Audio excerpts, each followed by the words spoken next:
2 years ago when I first came into the role, the number one thing that drove me was the fact that I never wanted somebody to say there's nothing to do in Adelaide. Because I remember hearing that about 4 years ago, and I always used to think, like my mum used to say, you know, if you're bored, you're boring, you know, that type of thing. And I was like, yeah, you're on something, Mum. There's no way that people can say there's nothing on in Adelaide, because we make it our mission to put stuff out there. And we were looking at a list the other day of significant product that's opened in the last year or so. Like, it's just incredible, and people need to get out and see it.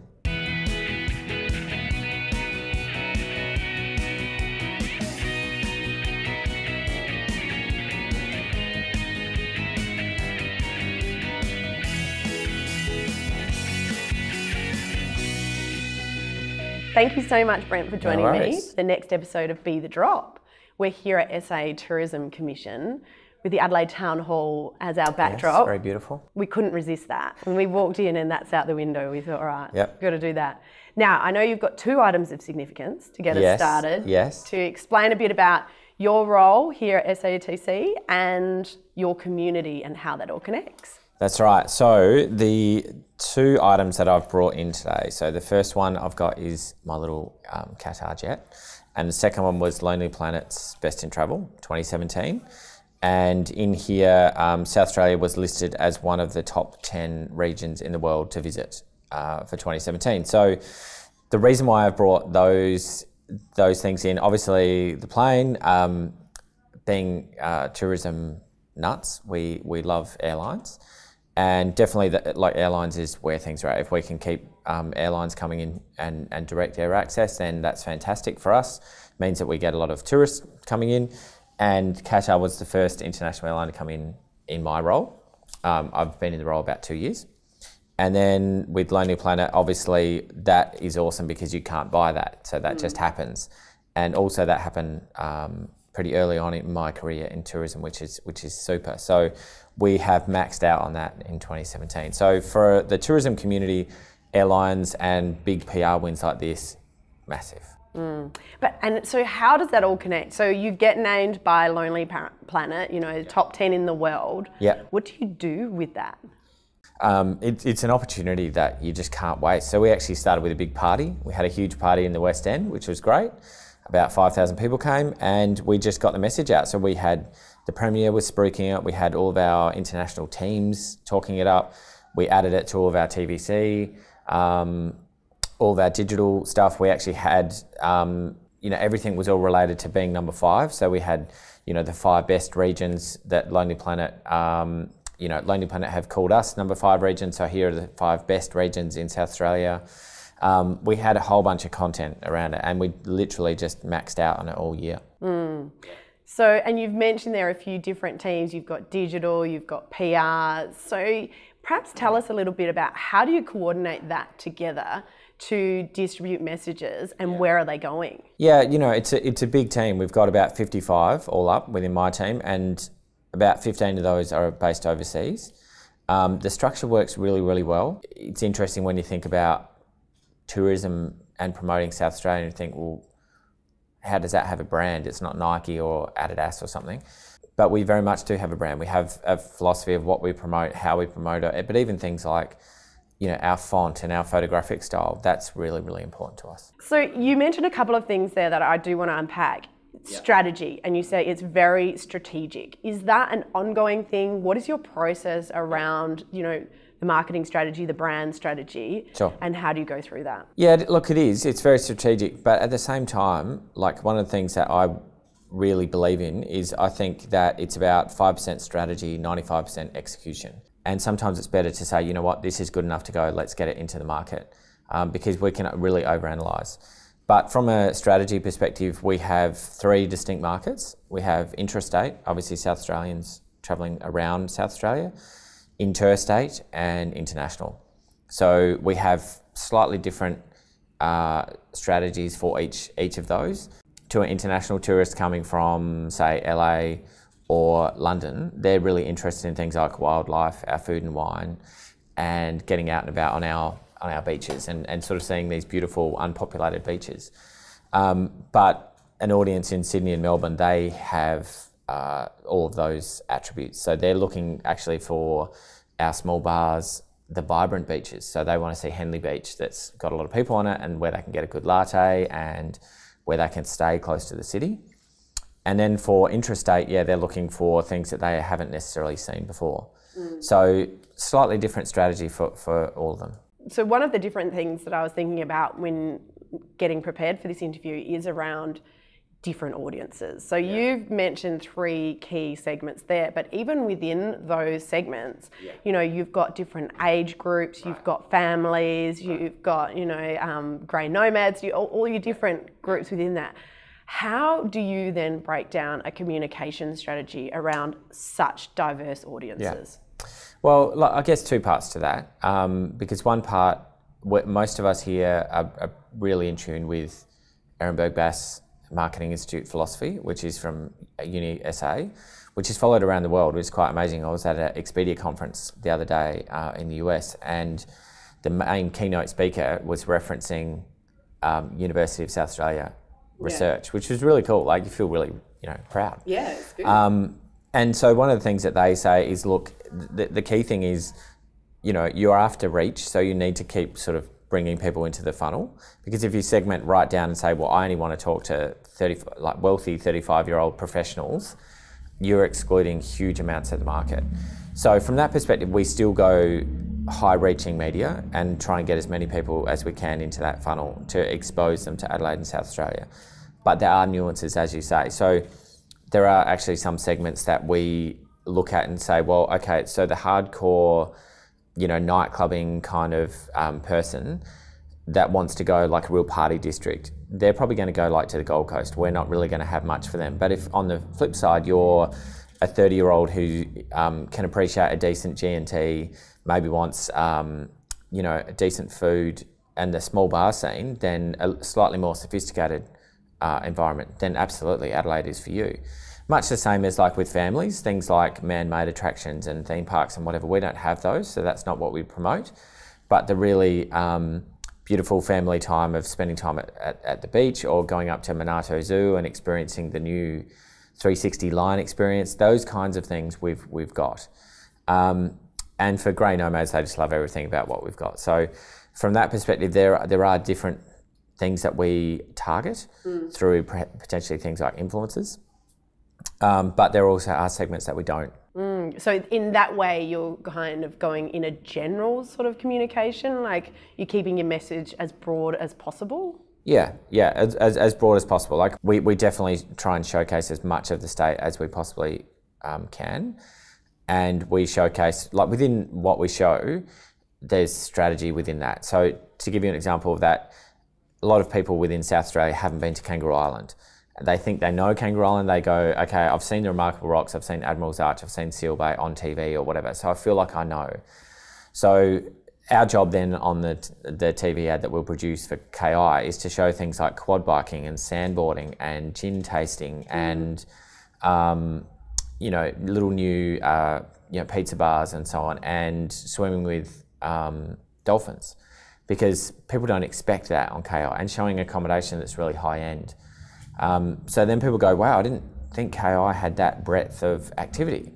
Whereas for, say, somebody from Melbourne, you know, they're more, they think KI is fantastic. They're really happy to pay the money to get over there. So then we show them the breadth of accommodation and the breadth of what's there. Then for like a German tourist, it's absolutely like Seal Bay, Remarkable Rocks, you know, the big stuff that people go, wow, this is like a zoo without fences. So there are subtleties within it, yeah. So how do you get to communicate those subtleties? Like how do you make sure that the German tourist is seeing that side of it, as opposed to, you know, the South Australian that's already seen it? How do you make sure that you're putting those messages in front of the right people? Where you can actually do the segmenting really efficiently is in digital. Like, it's incredible what you can do in that space. So, you know, we did a campaign, for example, with focusing on AFL matches for next year.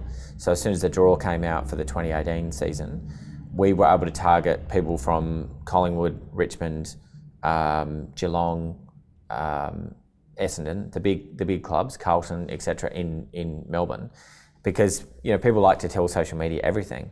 So if they were fans of that club, Facebook knows that, and we could actually pitch an ad specifically to them to say, come and watch your team play at Adelaide Oval.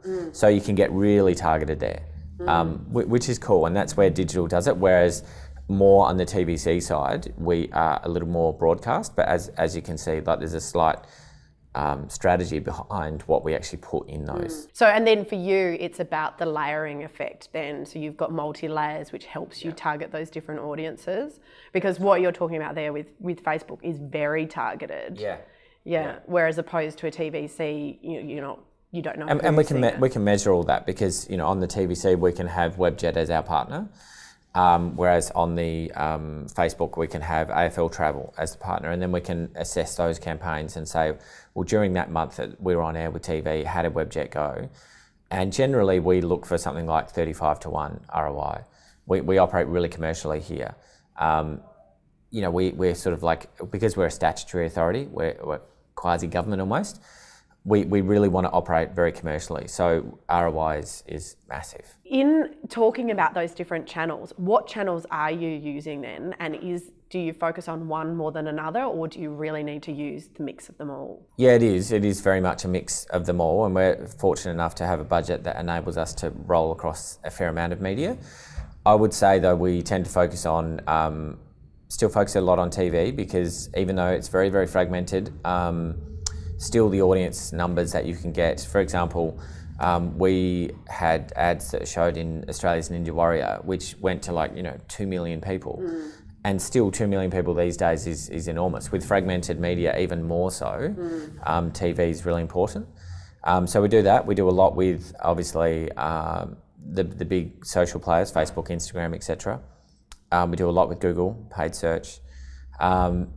Probably the ones that have suffered have been a little bit more of the traditional media that's slightly less harder to measure in the things like magazine, cinema, press, radio. But the great thing with all of those media is they've all adapted as well. So now the measurement that we can get through things like doing podcasting with radio is fabulous. And with we actually just have done a deal with News Limited, which is entirely digital. So in amongst that, you're talking about communicating with tourists, people that are coming here.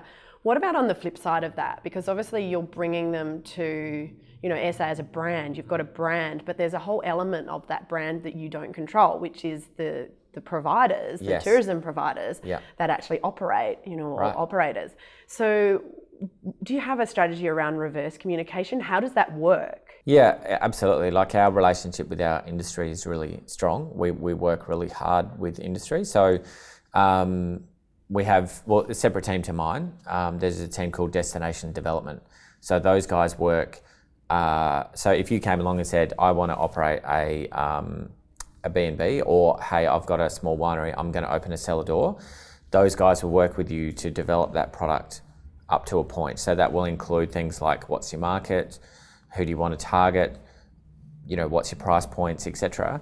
And then it gets to a point where it flips over to my team. The guys in my partnership team will work with you on, where do you want to promote it, where do you want to price it, what's your commission, do you want to be internationally ready? So that means, like, if you want to be sold in China, for example, you would need to make sure you had commissionable product. You would need to make sure that you had some elements of your product in Mandarin, etc. And then in some cases, we may even take you with us when we go to China and put you in front of some of those travel agencies over there, so that you can spruik your product and go for it. So there's quite a concerted program to get people to that level. And I think a lot of people sort of think it just happens, but you can't, we use the expression, you can't just wait behind the counter anymore, because people don't just walk in.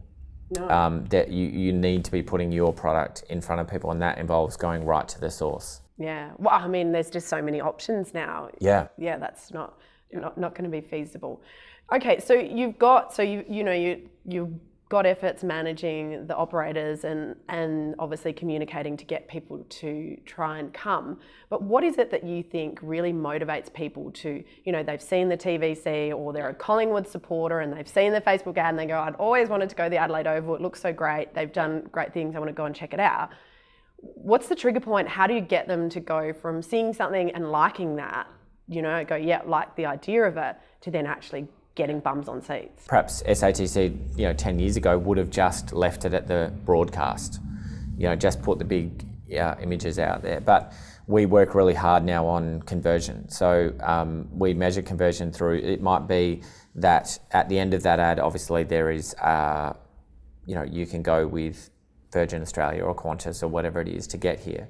But I'll use a digital campaign. The way that we work it with digital is that the tourist will actually say, yep, okay, that looks great. I clicked on southaustralia.com, that looks fantastic. I want to stay at that beautiful beach house on Eyre Peninsula.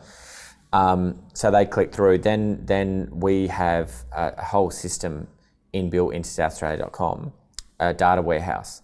So that product will actually be sitting there. They can click onto that and actually book directly. So one of the things that we love is that, say, for example, this year in the first quarter, we've sent about 90,000 leads directly to operators, bookings in effect.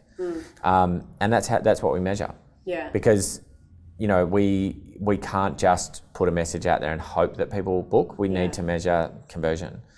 So we like to think we're kind of like, hotels.com or booking.com or whatever without the commission. And how important is it, having that understanding, tracking it, using the data warehouse? How important is that for future relationships and building? It's critical, yeah. It's what we do now. It's one of those things where now we can go back. There's a campaign we just did with Singapore Airlines. We hadn't moved the needle for about 10 years, more than any bet, about 2, 3, 4% growth. It had been pretty slow but steady. And then we got 15% growth, which was great. It was a digital campaign that worked really, really well. We were selling tickets on Singapore Airlines flights. So going forward, that's the model that we're taking. So we're doing that with Qatar, with Emirates, with Malaysian. We're doing it with Webjet and What If.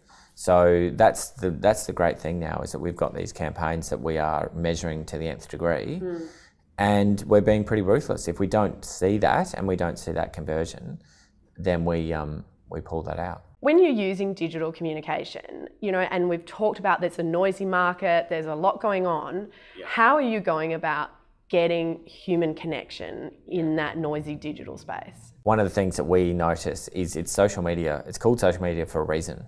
And that's because, you know that when you are putting out posts, what you love is people commenting on your stuff, and then you can jump back in and respond to them and so on. That's what we like about it as humans.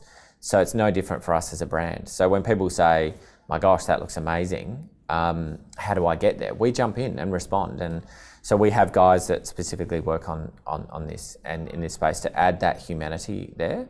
And I think a lot of brands don't do that. I think they put out a post and just go, yep, here we are, and don't really interact. And I think that's the key thing. We've found that engagement really works for us because it keeps the conversation flowing. And we've found really great examples where people go, we'll put a shot up of Rapid Bay and people go, well, how do I get down there? And then there's self-moderating that happens. Other people go, actually, it's great. It's only like an hour and a bit drive, and the best thing to do is kayaking. And then somebody else jumps in and says, well, hey, I know, Bob's Kayaks over here does a great deal. And all this kind of stuff goes on within the tourism community, I guess. So, you talked about Brand South Australia. What is the story around Brand South Australia? Because I'm very interested in stories and how stories are told. Is that something that's an important consideration for what you do? There is actually an organisation called Brand SA, by the way. We use their logo. So we use the Adelaide state logo. But for us, we talk about the tourism brand. So the tourism brand is 5 things. We talk about it being authentic, boutique, immersive, vibrant, and contemporary. So we always come back to that. So we say, let's make sure that we're showing the authentic Australia. The immersive experience is, you can swim with pretty much anything in South Australia, but it's even more than that. It's like, if you go up to Barossa or you go to the McLaren Vale, invariably you'll probably be able to see the winemaker. You'll probably get introduced to some people who are like 5th generation family, and they'll probably just go, you know what, come out and I'll show you some of the vineyards and so on. Like that kind of immersiveness and that realness, that going back to that authenticity. Boutique is perfect. Like we don't compare ourselves at all to other states and cities around Australia. We are our own thing here, and it's perfect for tourism. People love the fact that, you know, we joke about, you know, you can buy a coffee at Adelaide Airport and it's still warm by the time you get into the Adelaide Hills. Like, you know, it's an easy city to get around. It's got all the mod cons you need, but it doesn't have that oppressive size. And it's one of those things, you know, be careful what you wish for. People sometimes go, I wish we were the size of Sydney or Melbourne, but it's so difficult to get from inner Sydney in your hotel to get to Hunter Valley or get to Blue Mountains. Whereas here, you can get to 7 wine regions within an hour. You can get to Flinders Ranges really quickly and easily. And you know, it's very accessible.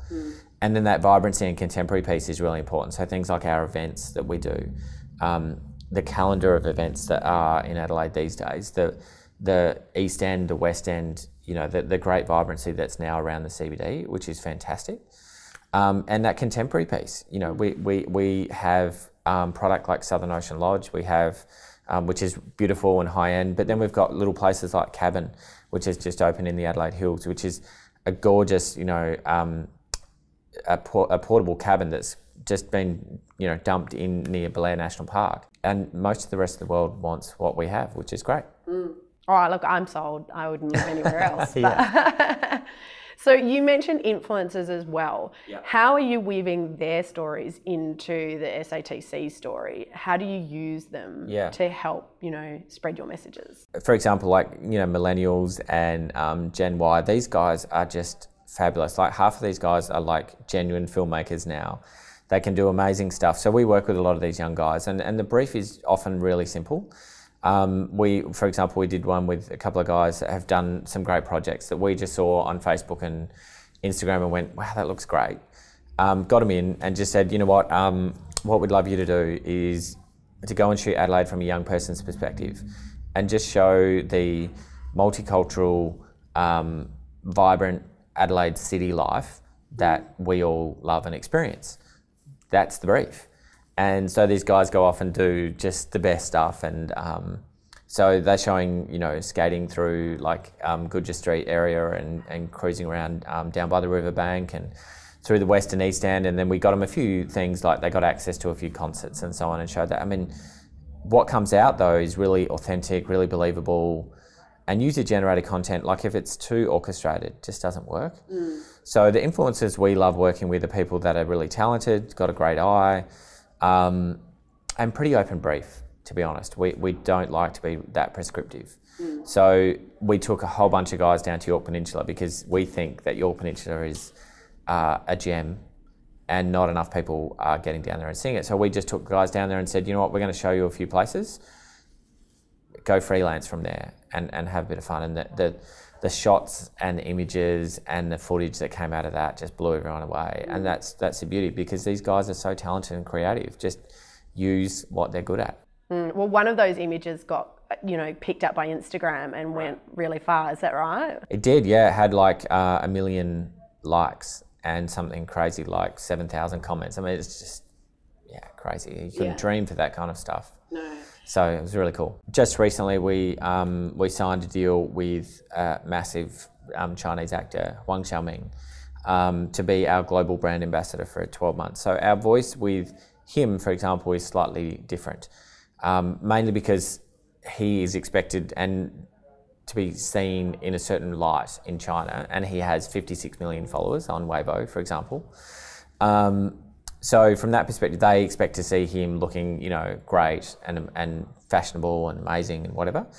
But we then put that with our brand and said, well, our brand is, you know, these beautiful clean oceans, blue skies, expansive natural landscapes that we take for granted and love.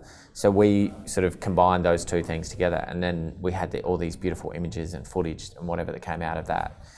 But what we produced with him would be very different to, say, for example, those young guys I was talking about. So is that you produce content that's just for that platform, just for in China? And how does that work? And how do Australian operators connect with that as well? So it is a little more specialised, but you can operate a WeChat page from here. So people do that. That's absolutely fine. And again, there's an operator I know who most of his business is run through WeChat. So all in Mandarin has a Mandarin speaking staff member who manages that for him. And people, like, WeChat is phenomenal. You can book, pay, do everything on WeChat. It's phenomenal. But if you wanted to go further than that and get really into it, in our case, what we've got is we've got obviously people on the ground, but also an agency on the ground in China. Yeah. So most of our operators aren't at that stage yet. The bigger players are starting to get into that space. But certainly if you were here, just operating on WeChat would be ample. That would be would be perfect. We just need all of those markets to continue to grow, because then off the back of that, it means that the tourism industry, the visitor economy, continues to invest in itself.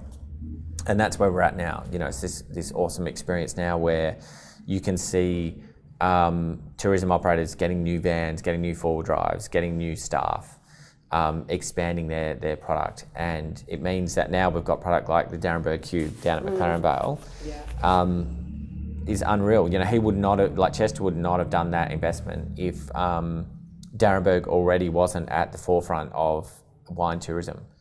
And he could see that it was going to pay off and pay its way, because it's a significant investment. But how good for us, right? Yeah, it's fantastic. Really interesting project. Well, and you mentioned the 360 line experience at Minato. Very cool. Yeah. So there's some great things which locally attract interest, but also internationally that covers the There's so much, like, there is so much happening. Like, you know, I think 2 years ago when I first came into the role, the number one thing that drove me was the fact that I never wanted somebody to say there's nothing to do in Adelaide. Because I remember hearing that about 4 years ago, and I always used to think, like, my mum used to say, you know, if you're bored, you're boring, you know, that type of thing. And I was like, yeah, you're on something, Mum. Yeah. And I really believe that now, is that, like, people, there's no way that people can say there's nothing on in Adelaide, because we make it our mission to put stuff out there, and there is these entrepreneurs doing amazing festivals, amazing product, the amount of new stuff that's opened up. We were looking at a list the other day of significant product that's opened in the last year or so. Like, it's just incredible, and people need to get out and see it. Come to SA, check it out. Right, yeah. All right, well, thank you so much, Brent. No worries, thank you. In conclusion though, yeah, could you please share with me your number one, so your Be The Drop tip, which is your number one communication tip for how to connect? Yeah, I'd probably say the number one out of everything that I've found is always remembering that social media is social. So, because people often look to us, like the small operators, etc., and say, should we be on social media? Yeah, absolutely, you should be. Be on Instagram, be on Facebook, tell your story, get all your links right, link it to your websites. It's we have some businesses, for example, on the Eyre Peninsula that only operate off social media. It's their only marketing that they do, and they do really well. Understand the Chinese social media is really important, but when you do it, then interact with it. And that might be employing somebody to do that, or getting an intern or whatever to help you out initially, to see the value, and then go and employ somebody. But be social and be engaging and get involved, because people are interested in what, you know, everyone's got to offer. They just want to, you know, just find out more. And these days people are using things like Facebook and Instagram for everything. So, you know, the other day I wanted to do stand-up paddleboarding. Normally you would just go to the website or ring them or whatever, but because I was out and about, I saw their post come up on Instagram and just asked them on Instagram, are you open on Monday? And they're like, yeah, we can take you. So you do a booking through Instagram. I mean, that kind of thing, if you're not on top of that, you miss that. Yeah. And increasingly that's what people are doing, because they've got their mobile phones, they're out and about. That's what everybody's using. So use that media, use that method, and, you know, sky's the limit. Fantastic, thank you.